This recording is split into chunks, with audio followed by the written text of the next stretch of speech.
Hey, so hello everyone, this is Akash Kandoi and I hope everyone of you is doing absolutely amazing. तो sir, तुम्हारा भाई आ गया है तुम्हारे लिए एक और शानदार जानदार मजेदार चीज लेकर। वो क्या है सर? एफआर के कुछ बहुत ज्यादा बहुत इंपॉर्टेंट प्रायोरिटी टॉपिक्स। सर ये क्या नया लाए हो, ये सब बताऊंगा, लेकिन उसके पहले सब्सक्राइब किए बिना सुनना ना, यही तो तकलीफ है। और मैंने सुना है सब्सक्राइब करने पे 5 मार्क एक्स्ट्रा मिल रहे हैं, नहीं मानते? करके देखो। उसके अलावा ये जो फाइल है, लिखने की जरूरत नहीं है बैठकर, ये मैं अपने टेलीग्राम पे आपके लिए डाल दूंगा। डिस्क्रिप्शन बॉक्स में टेलीग्राम का लिंक है, वो ज्वाइन कर लेना और ये फाइल आप डाउनलोड कर सकते हो। ठीक है, तो लिखने का जरूरत नहीं, फटाफट से सुन लो, शॉर्ट सा वीडियो रखूंगा। ठीक है, now what are these topic sir? Sir ABC है भाई। एबीसी को तुम लेते गलत वे में हो। आधे लोग ए बी करते, सी छोड़ जाते थे, फिर आईसीएसई पूछता था एग्जाम में, फिर तुम बोलते थे हाय क्या हो गया क्या हो गया क्या हो गया। तो ये एबीसी नहीं है भाई। तो क्या है सर ये मैंने बेसिकली आपके पूरे एफआर को ना कुछ कैटेगरीज के अंदर बांट दिया है, वेटेज वाइज। मतलब आपके लिए मैंने कुछ 5 से 6 कैटेगरी बना दी है और उसका वेटेज डिफाइन कर दिया है। तो सपोज अभी क्या होता है, देखो जिसका एफआर अच्छा चल रहा है, जिसका एफआर एक बार पढ़ लिया, एक बार रिवाइज कर लिया, मॉक टेस्ट वगैरह भी देते हुए चल रहे हो भाई, वेरी गुड। आप सिर्फ वीडियो देखकर चेक कर सकते हो कि आपने वो सारे कैटेगरीज कवर किए कि नहीं किए। ठीक है, लेकिन क्या होता है, एफआर का सिलेबस बहुत बड़ा है, तो काफी लोग जूझ रहे हैं अभी ऐसा टाइम पे कि सर ये इतना सिलेबस बड़ा कंट्रोल में नहीं आ रहा है हमारे।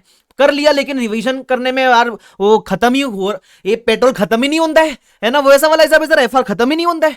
तो मैंने क्या किया, आपके लिए कैटेगरीज बना दी। मतलब जिसके पास टाइम का कंस्ट्रेंट है या जिसको लग रहा है कि मेरे से एफआर संभल नहीं रहा है, तो आपको मालूम पड़ेगा कि कौन से कैटेगरी करने पे आपके आराम से 60-70 एफआर में निकल जाते हैं। मैं यहाँ 40 की बात नहीं कर रहा हूँ, ठीक है? एफआर में कोई 40 के लिए पेपर देता ही नहीं है। एफआर में अगर आप वैसे पेपर दे रहे हो तो बहुत प्रॉब्लम है, फिर उसके अंदर आपको आराम से 60-70 एम करना चाहिए। ठीक है, तो मैं आपको बताऊंगा कौन से कैटेगरीज में अपने कैसे कैसे बांट रखा है। फोकस एरिया भी बताऊंगा, हर चैप्टर के अंदर बताऊंगा कि कौन से चीज पर फोकस करना है आपको। उसके अलावा अगर आपका ये चीज नहीं भी हुआ है तो कैसे कवर कर सकते हो आप। ठीक है, वो सब बताऊंगा। वीडियो को प्लीज लास्ट तक देना, शॉर्ट सा वीडियो रखूंगा। शुरू करते। तो बेसिकली मैंने एफआर को टोटल अगर आप देखोगे तो 1 2 3 4 5 और 6 कैटेगरी के अंदर बांट दिया है। तो एफआर का पेपर होता है 126 मार्क्स का अप्रोक्सीमेटली आता है, 100 मार्क का अटेम्प्ट करना होता है अपने को। ठीक है, तो अब सबसे पहले जो कैटेगरी है वो आपकी सीएफएस वाली कैटेगरी। सीएफएस में आते हैं 4 इंडेस, 103 110 ट्रिपल 128, मतलब एग्जाम में आने वाले 4 इंडेस आते हैं बराबर। तो 103 और 110, ये दो में तो आप अगर बड़े प्रैक्टिकल क्वेश्चन कवर कर लोगे तो भी आपका काम बन जाएगा। सर बड़े प्रैक्टिकल वाले कौन से? अरे जिसमें बैलेंस शीट वगैरह बोलते हैं, जिसमें बड़े बड़े क्वेश्चन में सारे एडजस्टमेंट कवर हो जाते हैं। अगर आपने वो क्वेश्चन भी संभाल लिया ना अच्छी तरीके से, तो भी आपका काम आराम से हो जाएगा। क्यों सर, छोटे क्वेश्चन नहीं आते क्या? अरे आते ना, 5-5 मार्क के क्वेश्चन भी आते हैं, लेकिन अगर आपने ये संभाले हुए ना अच्छे से, तो वो स्मॉल क्वेश्चन आपको ऑटोमेटिकली एग्जाम में क्रैक हो जाएंगे। तो ज्यादा फोकस बड़े वाले क्वेश्चन पे करना। अगर आपको ये भी जानना है कि कौन से फोकस क्वेश्चन है, नंबरिंग वगैरह चाहिए, तो आप मेरे रिवीजन वीडियोस रेफर कर रहे हो, है ना, यूट्यूब पे मैंने डाल रखा है, तो उसमें मैंने ऑलरेडी बता रखा है कि कौन सा आपके क्वेश्चन फोकस एरिया पे होने चाहिए। ठीक है, अगर रिवीजन वीडियोस नहीं पता तो मेरा प्लेलिस्ट है यूट्यूब के ऊपर ही, प्लेलिस्ट आपको मिल जाएगा, वो आप चेक कर लेना। ठीक है, वहां आपको रिवीजन वीडियोस मिलेगा, वहां मैंने मार्क भी करवा रखा है। तो 103 110 अच्छे से कर लो, क्योंकि हर बार आता ही आता है और मैक्सिमम केस में कंपलसरी में भी आ जाता है। ठीक है, उसके अलावा एक है 111 जॉइंट अरेंजमेंट्स। तो इसमें एक क्वेश्चन है जिधर वो आइडेंटिफाई करने बोलता है कि जॉइंट ऑपरेशन है कि जॉइंट वेंचर है। वो 6 केसेस है, तो वो 6 मार्क का क्वेश्चन बन के आ सकता है। उसके अलावा इलस्ट्रेशन 23 24 25, ये मेरे किताब का मैं रेफरेंस दे रहा हूँ। ठीक है, अगर आपके उसको दूसरी किताब है तो उसके इसमें रिवीजन वीडियो देखना, मैंने बता रखा है कौन से क्वेश्चन है। तो ये 3 क्वेश्चन और एक थियरी वाला क्वेश्चन, ये कर लो तो काम बन जाएगा। Index 28 again a very simple index. 2 type के तो क्वेश्चन होते हैं इसके अंदर, एक इक्विटी मेथड वाला क्वेश्चन और एक लॉस मेकिंग एसोसिएट वाला क्वेश्चन। अगर आपने इसको संभाल लिया तो 20 से 25 मार्क आपके बन जाएंगे। सर अगर मेरा ये वीक है तो भाई, अगर वीक है तो आपको ये कैटेगरी छोड़ के फिर बाकी सब स्ट्रॉन्ग करनी पड़ेगी। और मैं बोलता हूं इसको वीक मत रखो, कंपलसरी में आ जाता है यार। तो सर अभी वीक है तो क्या करूं? तो देखो उस केस में पता है क्या करो आप। अभी काफी लोग मुझे ये भी पूछते हैं सर फास्ट ट्रैक ले सकता हूं क्या?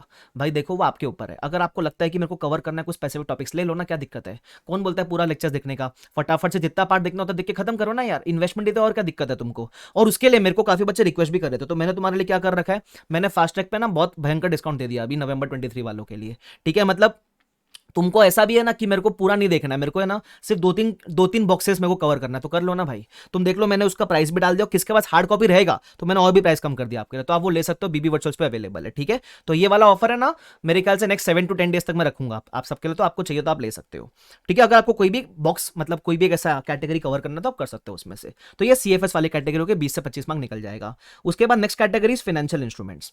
अगेन बहुत ईजी है भाई, मतलब तुम बोलोगे वैसे देखने को 150 क्वेश्चन है, लेकिन क्वालिटी 80 क्वेश्चन देखोगे तो गिन चुन के वो आएंगे 20-25 क्वेश्चन, वो मैंने क्लास में बता भी रखे कौन से वाले करने, तो उतने भी कर लोगे ना, उतने भी कर लोगे तो कोई नया क्वेश्चन बन के आएगा तो भी टैकल कर लोगे। क्यों? क्योंकि वो 20-25 ऐसे क्वेश्चन है जो आपके पूरा फाइनेंशियल इंस्ट्रूमेंट कवर कर लेंगे होली एंड सोली। तो 20 मार्क आपका आराम से निकलता है और बहुत ईजी है भाई। मैं तो तुमको इतना वो कर दूंगा ना स्टेप वाइज, इतना मैकेनिकल कर दूंगा तुमको मैं कंसेप्ट के साथ, तो तुम बोलोगे भाई क्वेश्चन देखते हाथ चलता है अपना, वैसा वाला हिसाब है। तो अगर किसी का ये तो अच्छे से करना है तो कर लो, नहीं किया हुआ है तो कर लेना, किया हुआ है तो 40 मार्क यहां निकल जाता है। लेकिन लड़ाई 40 की ना, लड़ाई 60, 70, 80 की है बराबर। तो उसके बाद जो अगली कैटेगरी है वो है 102, 115, 116। अब होता क्या है, 102 और 116 हर बार नहीं आ रहा है, ऑल्टरनेटिव में आ रहा है, पिछली बार नहीं आया था तो इस बार आ सकता है। ठीक है, 115 तो उनका फेवरेट है, हर बार पूछते रहते हैं, लेकिन 115 बहुत बड़ा लगता है लोगों को। तो क्या करने का, ज्यादा फोकस क्वेश्चन पे करने का। मैंने बता भी रखा है कौन से क्वेश्चन पे फोकस करना है। इसमें भी अगेन 100 क्वेश्चन के आसपास है, मैंने आपको बता रखा है 100 में से कौन से 20-25 क्वेश्चन अच्छे से कर लेना। उसके अलावा पास 3 अटेम्प्ट के आरटीपी एमटीपी वाले क्वेश्चंस करके चले जाना। ठीक है, तो ये 3 कैटेगरी करोगे तो मेरे को लगता है 15 से 20 मार्क यहां से निकलना चाहिए। ठीक है, ऑन एन एवरेज बोल रहा हूं मैं, ऑफकोर्स 4-5 मार्क 2-3 मार्क ऊपर नीचे हो सकता है, बट निकलता ही है मोस्टली। ठीक है, तो ये 3 आप कैटेगरी, और ये 3 ऐसे कैटेगरी जो आती है एग्जाम में। सिर्फ एक 102, 116 है जो हर बार कभी कभी नहीं आता है, लेकिन 102, 116 दोनों पिछले बार नहीं आया था, तो इस बार आने की प्रोबेबिलिटी थोड़ी ज्यादा हो ही जाती है। सर आपने हर जगह स्टार स्टार क्या मार्क कर रखा है? स्टार का मतलब आपको लास्ट में बताऊंगा, प्लीज सुनना लास्ट तक। उसके अलावा तो ये 3 बॉक्सेस हो गए आपके। ठीक है, मैंने बता भी रखा है किस पे फोकस करना। अगेन 116 पे एक इंडेक्स है जहां बड़े प्रैक्टिकल क्वेश्चन पे फोकस करोगे तो आपका काम इजीली बन जाएगा। अच्छा, 116 में एक और क्वेश्चन है, मुझे लगता है ऐसे गूगली फेंक सकता है तुम्हारी तरफ। वो कैसा वाला क्वेश्चन है? वो आपके आरटीपी मे 22 वाला क्वेश्चन है। अगर आपके पास मेरी किताब है तो मेरी किताब का referencing question number 3 MTP RTP वाला सेक्शन, वो एक थियरी क्वेश्चन है बेसिकली। उसमें बोलता है कि बताओ लीज है या नहीं है। वो 3 सिनेरियो है उसके अंदर, तो वो कर लो भाई। वो 4 या 5 या 6 मार्क का आ सकता है। वो गूगली फेंकेगा तो ये पूछेगा तुमसे, फिर मतलब तुम करके कैसा प्रैक्टिकल पूछा, ऐसा थियरी वाला क्वेश्चन। तो एक वो थियरी निपटा लो, उसके अलावा सारे बड़े प्रैक्टिकल क्वेश्चन कर लो। गिनती चुनती के 10-12-15 क्वेश्चन निकलेंगे और कुछ निकलेगा नहीं उसके अंदर। तो ये आपकी थर्ड कैटेगरी हो गई। फिर आते हैं फोर्थ कैटेगरी पे। तो ये सारे वो इंडेक्स है जो असेट और लायबिलिटी के ऊपर बेस्ड है। नहीं, ये वाले, ये सारे वो इंडेक्स है जो असेट लायबिलिटी के ऊपर बेस्ड है बराबर। इसका वेटेज करीबन ऑन एन एवरेज 20 से 30 मार्क का आता है। सिर्फ एक अटेम्प्ट ऐसा था जहां ये सब मिला के भी शायद 12 या 15 मार्क का आता, लेकिन बाकी 10 अटेम्प्ट आप देखोगे ना तो 20 से 30 मार्क, कभी कभी 35 मार्क्स भी निकल जाता है यहां से। तो ये वो कैटेगरी है। ठीक है, तो ये कर लेना चाहिए। इसमें सारे असेट वाले इंडेक्स और लायबिलिटी वाले इंडेक्स है। ठीक है, तो वो आप करके जाओगे तो 20 से 30 मार्क आपका यहां निकल जाएगा। ठीक है, ध्यान रखना। अब इसमें मैं बताता हूं स्टार मार्क क्या है।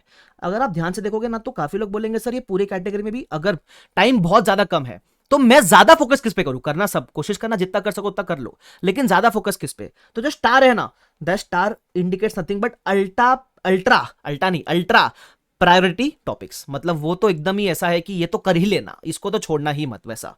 तो ये आपकी फोर्थ कैटेगरी है, समझ रहे हो? ये वाला ध्यान रखना। उसके अलावा मैंने एक और स्मॉल कैटेगरी बनाई है, ये फिफ्थ कैटेगरी है। ठीक है, इसका नाम क्या है? Analysis of FS and index 101। अब ये दो ऐसे इंडेक्स है जो हर बार नहीं आते, कभी कभी आते हैं, और बहुत समय से ये तो आया ही नहीं है। ये पहले एक बार आया था 15-16 मार्क का, उसके बाद बहुत समय से आया ही नहीं है। ठीक है, तो ये दो के कैटेगरी है जहां मैंने बोला है हर अटेम्प्ट में नहीं आता, लेकिन जब आएगा तो 10-15 मार्क का निकल सकता है, स्पेशली ये वाला। इसमें क्या है सर? Corrected balance sheet. अगर आपको लिखना था आप लिख सकते हो, इसके अंदर होती है करेक्टेड बैलेंस शीट वाले क्वेश्चन। मतलब ये तब कर पाओगे जब पूरा एफआर आपने एक बार कर रखा है। काफी बच्चे छोड़ देते हैं यार, ये मैं बोलता हूं मत छोड़ो। पता है क्यों? आपको एक सिंपल सा लॉजिक बताता हूं। सपोज आईसीआई को पेपर थोड़ा ट्रिकी बनाना हुआ तो कभी कभी है ना वो सीएफएस कंपलसरी में नहीं पूछेगा शायद, तो उसके बदले क्या पूछेगा? फिर उसके बदले ये पूछ लेगा। फिर कंपलसरी में 2-3 टाइप के क्वेश्चन आते हैं, तो फाइनेंशियल इंस्ट्रूमेंट्स आ जाएगा, या फिर ये आ जाएगा, या फिर सीएफएस आ जाएगा। ऐसा ऑफकोर्स 4 चीज हो सकती है, बट मोस्टली ये आता है। तो कभी उनको गूगली फेंकना हुआ, कभी अगर उनको इन 3 में से किसी का वेटेज कम करना हुआ है ना, तो वो यहां पूछेंगे। फिर तुम समझ रहे हो? तो ये ध्यान रखना। देखो बहुत एनालिसिस किया हुआ है मैंने उसके ऊपर। ठीक है, उसके बाद ये आपकी फिफ्थ छोटी सी कैटेगरी मैंने बनाई थी। उसके बाद एक आखिरी कैटेगरी है जो बाकी सारे इंडेक्स है उस कैटेगरी के अंदर मैंने डाल दिए। ठीक है, वो स्मॉल इंडेक्स है जो काफी बच्चे छोड़ के जाते हैं। तो अगर आपका ऊपर किधर भी कॉम्प्रोमाइज है तो नीचे वाला अच्छे से कर लेना। मतलब देखो, आप ये 6 में से ना 4 या 5 भी अच्छे से कर लोगे तो भी आपका 60-70 मार्क निकल जाएंगे।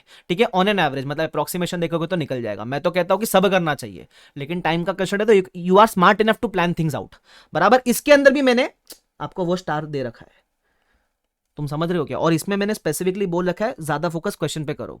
तो बेसिकली मैं आपका कंटेंट कंसाइज करने का ट्राई कर रहा हूं। मैंने आपको है ना सबके अंदर फोकस एरिया बता रखा है, इसके अंदर भी बता रहा हूं कि टाइम कम पड़ता है ना कभी कभी तो खत्म ही नहीं हो रहा है, अरे सीधा फटाफट क्वेश्चंस करते हुए चलो। अगर पहले एक बार कंसेप्ट कर रखा है तो क्वेश्चन पर डायरेक्ट जंप मार सकते हो, या फिर कंसेप्ट करने के लिए मेरे रिवीजन वीडियो यूज कर लो। रिवीजन में कंसेप्ट फटाफट सुन लो, समझ गया, अब क्वेश्चन पे जंप मार लो फटाफट। और सारे क्वेश्चन तो ना करने, मैंने क्लास में बता रखा ना, उतने क्वेश्चन करो, कहानी खत्म, उतनी काफी हो जाता है उतना। तो ये भी 30 से 40 मार्क्स का निकल जाता है है ना, मिनिमम मतलब 25-30 के रेंज में और 40 तक जा सकता है। ये 40 कब आएगा, जब ऊपर किधर आई से कॉम्प्रोमाइज करेगा। तुम समझ रहे हो क्या। तो ये मैंने उस हिसाब से आपके लिए 6 कैटेगरी बना दी। हर कैटेगरी में मैंने आपको ये भी बताया कि अल्ट्रा इंपॉर्टेंट टॉपिक्स कौन से हैं, और स्पेसिफिकली जो पहली 3 कैटेगरी है वो स्पेसिफिकली ऐसी कैटेगरी है जो आती ही आती है, और कभी इधर किधर कॉम्प्रोमाइज करना हुआ तो ध्यान रखना वो यहां से पूछेगा। फिर एक स्मॉल जो कैटेगरी आपके लिए बना के दी थी, ठीक है। तो आप इसको अपने बेनिफिट के हिसाब से यूज कर सकते हो। मैं इसको टेलीग्राम पे डाल दूंगा, आपको लिखने की मेहनत मत करना, टेलीग्राम पे आप जाओगे तो आपको मिल जाएगा, ठीक है। उसका आखिरी बार बता दूं, अगर आपको नीड लगती है तो ही फास्ट ट्रैक लेना, अगर आपको नीड नहीं लगती है तो मत लेना, और लेना है तो मैंने इसके प्राइसेस ड्रास्टिकली रिड्यूस कर दिए ताकि आप बेनिफिट ले सको अपना नवंबर टाइम में, जो भी आपको जितना जिस तरीके से भी बेनिफिशियल हो सके आप इसको यूज कर सकते हो। आपको लगता है कि मेरे को कोई कैटेगरी है 5-6-7 इंडेक्स जो देखने, देखो खत्म करो ना, क्या दिक्कत है। किताब पढ़िए तो विदाउट हार्ड कॉपी वाला ले लो, ई बुक नहीं मिलेगी, ध्यान रखना।